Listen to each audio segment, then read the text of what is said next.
নমস্কাৰ বন্ধু বান্ধৱীসকল, মোৰ চেনেলৰ অন্য এটা ভিডিঅ'লৈ আপোনালোক সকলোকে স্বাগতম জনাইছোঁ।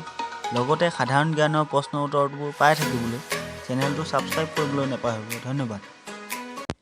১ নম্বৰ প্ৰশ্নটো হৈছে, মাধৱদেৱৰ বৰগীতৰ সংখ্যা কিমানটা আছে?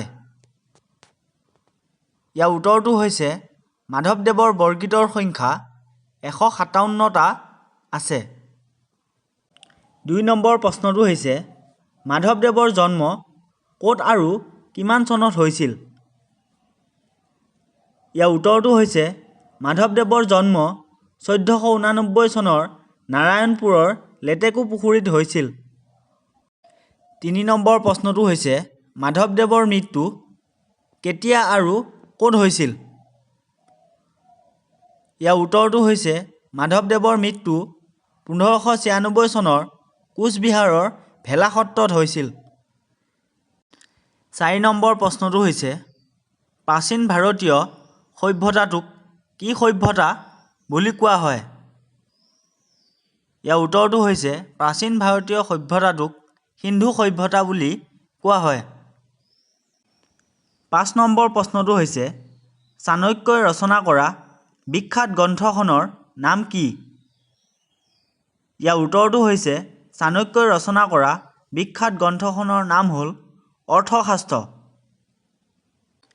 ৬ নম্বৰ প্ৰশ্নটো হৈছে, ভাৰতৰ কোনজন ৰজাই বিক্ৰমাদিত্য উপাধি গ্ৰহণ কৰিছিল? ইয়াৰ উত্তৰটো হৈছে ভাৰতৰ দ্বিতীয় চন্দ্ৰগুপ্ত ৰজাই বিক্ৰমাদিত্য উপাধি গ্ৰহণ কৰিছিল।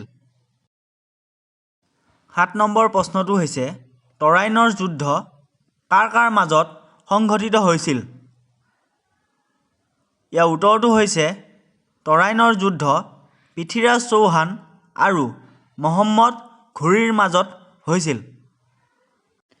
৮ নম্বৰ প্ৰশ্নটো হৈছে, শ্বাহজাহানে কিমান চনত সিংহাসনত বহিছিল? ইয়াৰ উত্তৰটো হৈছে শ্বাহজাহানে ১৬২৮ চনত সিংহাসনত বহিছিল।